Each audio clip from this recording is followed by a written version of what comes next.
Selamat datang kembali. Atau kalau ini pertama kalinya kalian mampir ke sini, selamat datang. Di sini kita memang sering ngobrolin hal-hal yang terdengar sepele di permukaan, tapi ternyata menyimpan lapisan yang jauh lebih dalam dari yang kita kira. Dan video hari ini adalah salah satu yang paling saya sukai sejak kita mulai membuat konten ini. Bukan karena topiknya dramatis, tapi karena jawabannya ada di sini, di tanah kita sendiri. Jadi, ini yang akan kita bahas hari ini. Pertama, kita akan mulai dari sebuah kepercayaan lama yang sudah bertahun-tahun diajarkan di seluruh dunia. Dan kenapa kepercayaan itu ternyata salah besar. Kedua, kita masuk ke dalam sebuah gua di Sulawesi dan melihat apa yang ada di dindingnya, serta mengapa penemuannya mengguncang komunitas ilmiah global. Ketiga, kita bahas bagaimana lukisan itu dibuat, dengan tangan siapa, dengan bahan apa, dan dengan teknik seperti apa. Dan terakhir, kita tanya satu pertanyaan yang lebih besar dari semuanya. Apa yang semua ini katakan tentang siapa kita sebenarnya sebagai manusia? Yuk, kita mulai.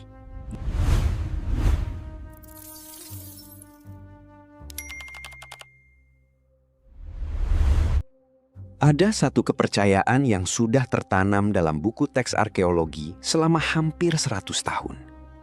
Bahwa seni pertama manusia, lukisan pertama yang pernah dibuat oleh pikiran yang sadar, lahir di Eropa. Di gua-gua Prancis, di celah-celah batu Spanyol.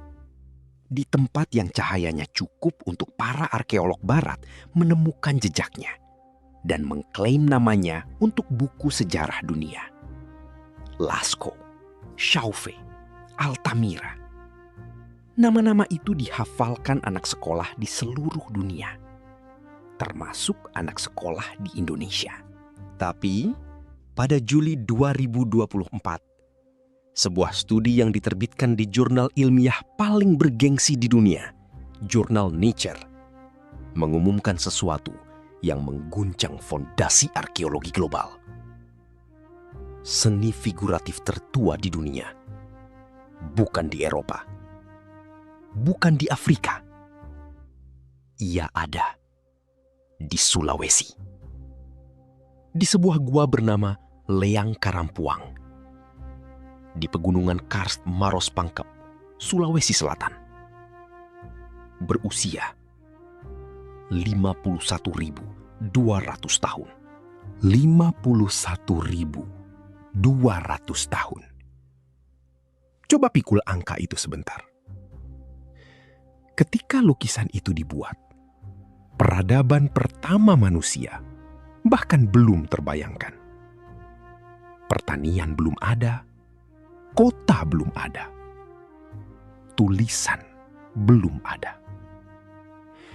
Bahkan nama untuk menggambarkan diri sendiri sebagai manusia belum tentu ada. Tapi seseorang sudah melukis sebuah cerita di dinding batu. Dan cerita itu bertahan lebih dari 50.000 tahun. Untuk akhirnya kita temukan. Tapi yang lebih menarik dari usianya adalah apa yang tergambar di sana. Dan siapa yang melukisnya. Dan dengan cara apa. Dan mengapa pertanyaan-pertanyaan itu setelah kita jawab, membalik tuntas cara kita memandang kecerdasan nenek moyang kita. Jadi, ikuti saya masuk ke dalam gua itu. Karena apa yang ada di dindingnya bukan sekedar coretan. Ia adalah bukti bahwa manusia sudah bermimpi, bercerita, dan membayangkan dunia yang tidak ada di depan matanya. Jauh lebih awal dari yang pernah kita kira.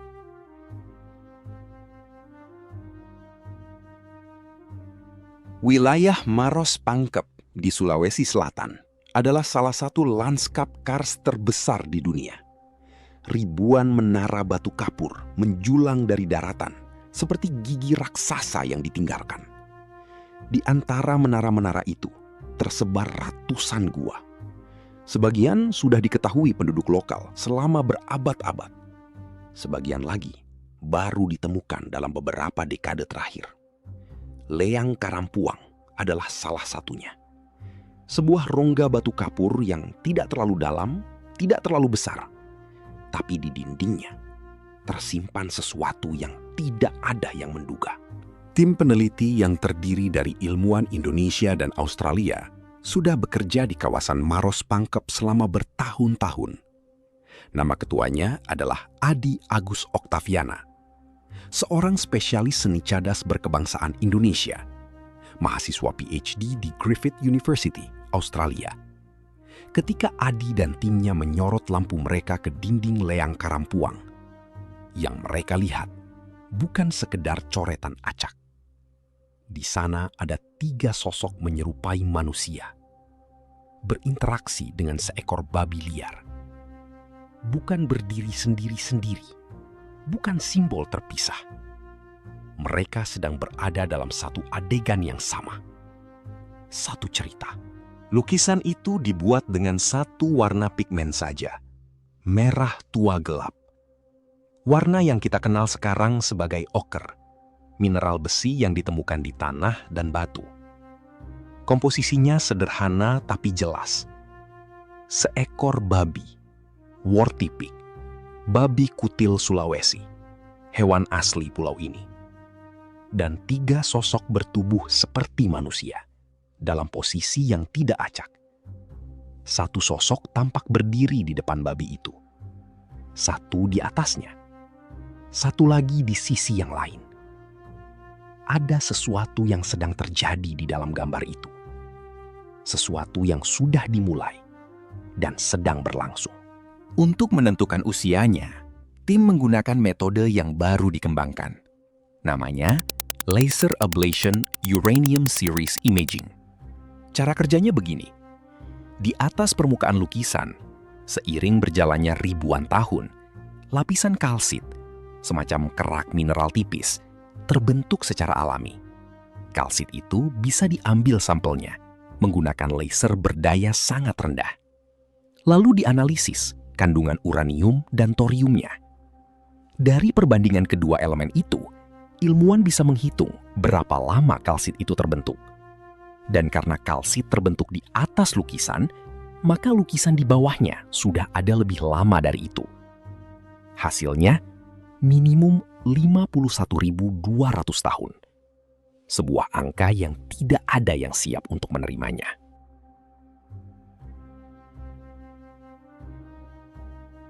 Leang Karampuang bukan gua pertama yang mengejutkan dunia di kawasan Maros Pangkep.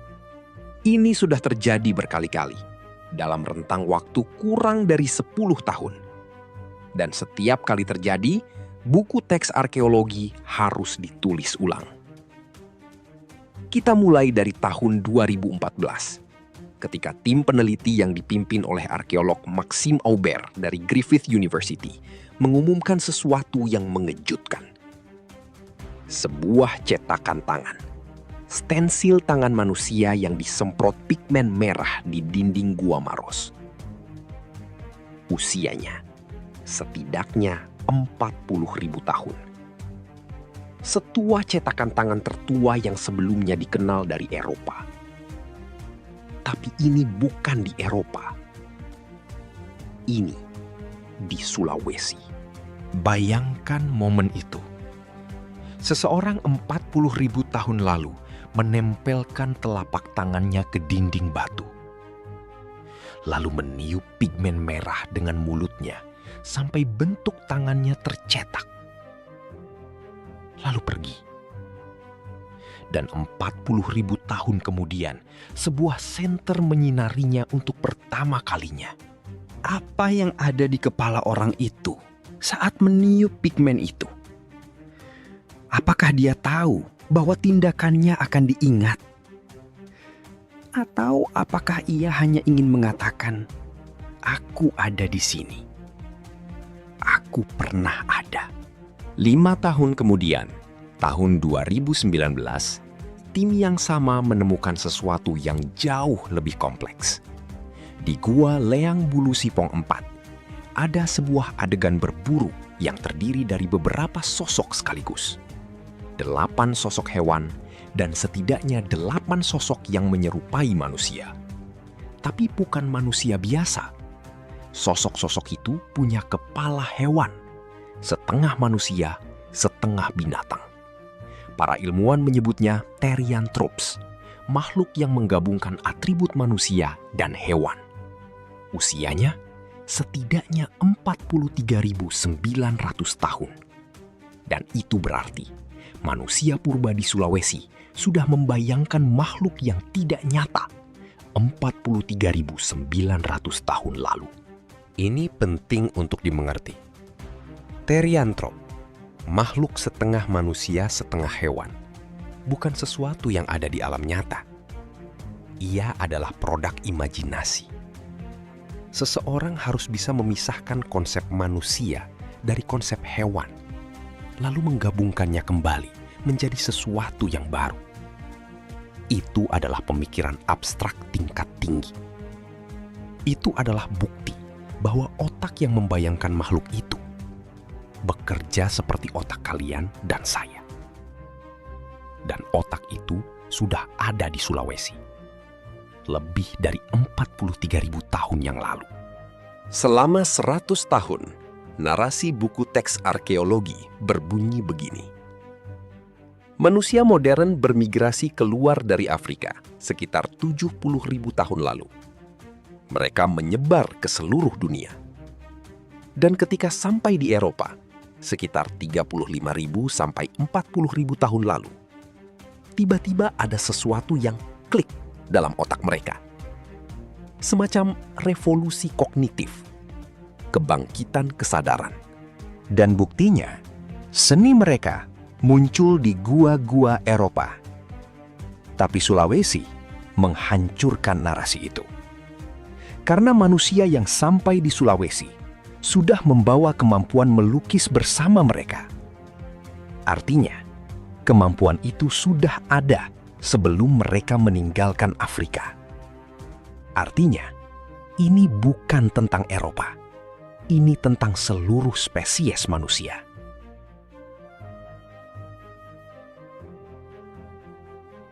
Sekarang kita balik arahnya. Bukan lagi apa yang ada di dinding, tapi bagaimana ia sampai di sana. Bayangkan kamu adalah seniman purba itu. Kamu berada di dalam gua. Gelap total, kecuali nyala api kecil dari obor lemak hewan yang kamu bawa. Di sekitarmu hanya bau tanah lembab, suara tetesan air dari stalaktit, dan keheningan yang sangat berat. Tapi kamu tidak sedang bersembunyi. Kamu sedang bekerja. Cat yang digunakan di Leang Karampuang adalah oker, mineral berbasis besi yang ditemukan di tanah dan batu. Tapi mendapatkan pigmen itu bukan sesederhana mengoleskan batu merah ke dinding. Prosesnya jauh lebih rumit dari yang kita bayangkan. Pertama, batu mineral harus dipilih yang tepat. Ada jenis oker yang terlalu kasar, ada yang warnanya tidak kuat. Pemilihan bahan baku itu sendiri sudah memerlukan pengetahuan yang diwariskan. Lalu, batu itu digerus di atas landasan batu yang lebih keras sampai menjadi bubuk halus. Lalu, dicampur dengan sesuatu untuk menjadikannya cair. Kemungkinan besar, lemak hewan, sumsum tulang, atau air. Hasilnya adalah pasta pigmen yang bisa diaplikasikan ke batu. Sebuah proses multitahap yang memerlukan perencanaan, ingatan, dan kerjasama. Untuk mengaplikasikan pigmen ke dinding, ada beberapa cara yang digunakan oleh manusia purba. Yang paling sederhana, jari tangan langsung.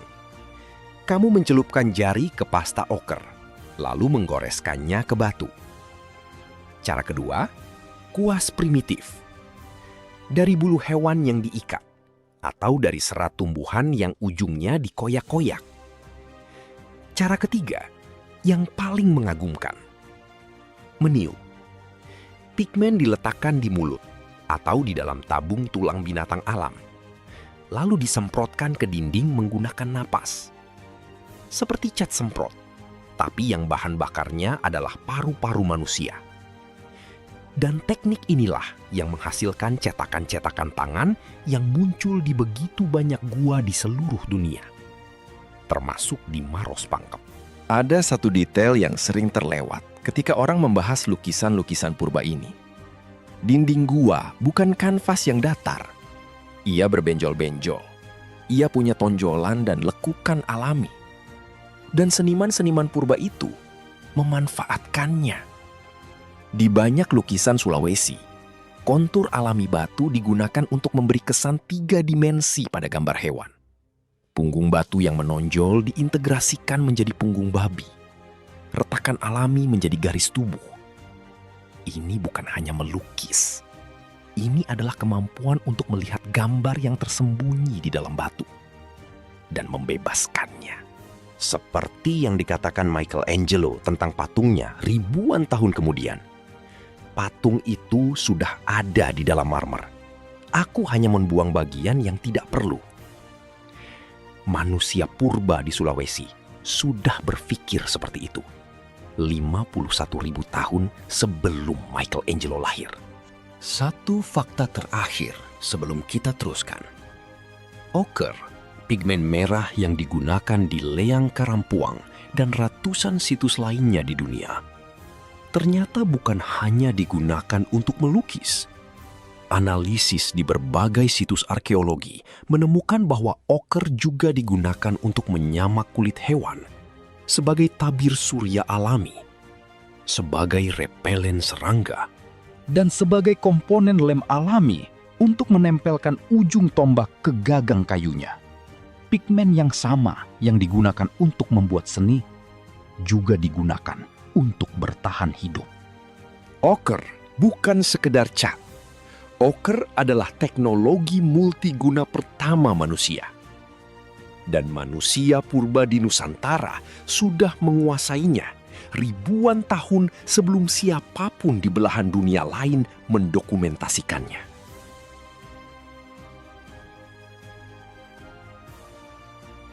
Kawasan Maros Pangkep memiliki lebih dari 300 gua. Sebagian sudah diteliti, sebagian baru diketahui keberadaannya. Sebagian lagi mungkin belum pernah disentuh kaki manusia modern sama sekali. Artinya, apa yang kita temukan sejauh ini kemungkinan besar hanyalah sebagian kecil dari keseluruhan gambar. Dan setiap kali satu gua baru dibuka, garis waktu sejarah seni manusia bergeser lagi.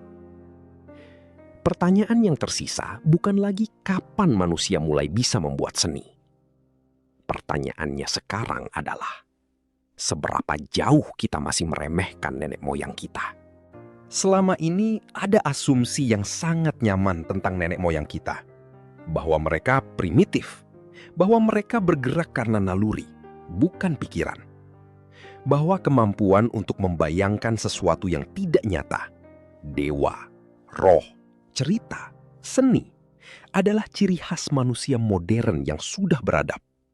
Tapi Teriantrop di Leang Bulu Sipong 4 menghancurkan asumsi itu. Makhluk setengah manusia setengah hewan yang dilukis 43.900 tahun lalu hanya bisa ada jika seniman yang melukisnya bisa membayangkan sesuatu yang tidak pernah ia lihat. Itu adalah imajinasi. Itu adalah fiksi. Dan itu adalah akar dari semua yang membuat kita manusia.